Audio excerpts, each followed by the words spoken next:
सुप्रभात छात्रों, मैं आप लोगों को संस्कृत भाषा के बारे में कुछ परिचय देना चाहता हूँ।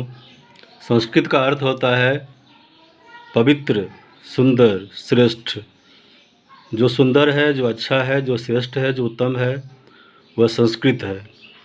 संस्कृत अनेक भाषाओं की जननी भी है। संस्कृत को देव भाषा भी कहा जाता है। संस्कृत को संस्कार का भाषा भी कहा जाता है। और आजकल के वैज्ञानिक लोग संस्कृत को वैज्ञानिक भाषा भी मानते हैं।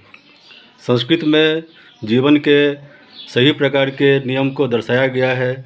सुबह में प्रातःकाल उठने का नियम, स्नान करने का नियम, भोजन करने का नियम और रात में सोने का नियम, ये सब बताया गया है। इसके साथ साथ शिक्षा दीक्षा के क्षेत्र में भी इसका महत्वपूर्ण स्थान है।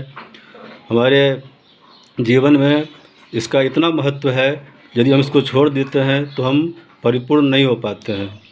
जैसे सुबह उठने के समय में हम दोनों हाथ को जोड़ करके उसको देखते हुए उसमें हाथ के ऊपर भाग में माता लक्ष्मी की कल्पना करें, मध्य भाग में माता सरस्वती की कल्पना करें और उसके मूल में भगवान विष्णु की कल्पना करें और उसका दर्शन करके आशीर्वाद प्राप्त करते हैं।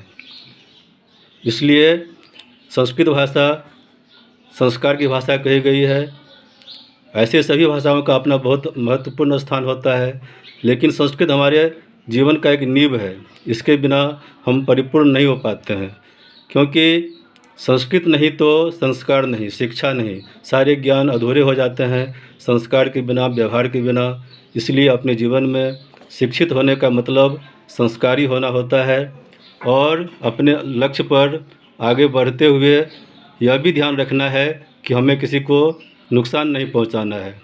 इसलिए हम आप लोगों से को संस्कृत के विषय में और कुछ जानकारी देते हैं कि संस्कृत जो है वह सबसे परिमार्जित भाषा है। इसका व्याकरण अथाह है, इसके विषय अथाह हैं। संस्कृत हमारे वेदों की भाषा है, रामायण की भाषा है, महाभारत की भाषा है और अनेकानेक कवियों ने, कालिदास, बाणभट्ट, वाग्दत्त, भवभूति, वेदव्यास इत्यादि ने संस्कृत में अपने अपनी रचनाओं के द्वारा इस भाषा की श्रेष्ठता को सिद्ध किया गया है। आजकल हम लोग स्वच्छता को उतना महत्व नहीं देते हैं, इसलिए अनेकानेक बीमारी उत्पन्न होती है। इसलिए आजकल आप लोग देखते होंगे कि सारे विश्व संस्कृत भाषा की ओर ध्यान लगा करके देख रहा है और इसकी बात को मान रहा है। पूरे देश में जो कोरोना बीमारी फैला हुआ है, इसके लिए कोई दवा तो है नहीं, इसमें स्वच्छता का ही ज़्यादा महत्व है। इसलिए सभी लोग यज्ञ, पूजन, हवन और कीर्तन इत्यादि में लगे हुए हैं, भगवान से शांति की प्रार्थना करते हैं। तो ये केवल आज की बात नहीं है, हम लोगों को हमेशा इस बात को ध्यान रखना चाहिए और अपने जीवन में स्वच्छता को, पवित्रता का महत्व देना चाहिए। और हम चलते हैं आज षष्ठी कक्षा की आज का जो विषय है उस पर ध्यान डालते हैं। सबसे पहले है ये प्रार्थना। प्रार्थना में आप लोगों को इसको याद करना है और समझना है।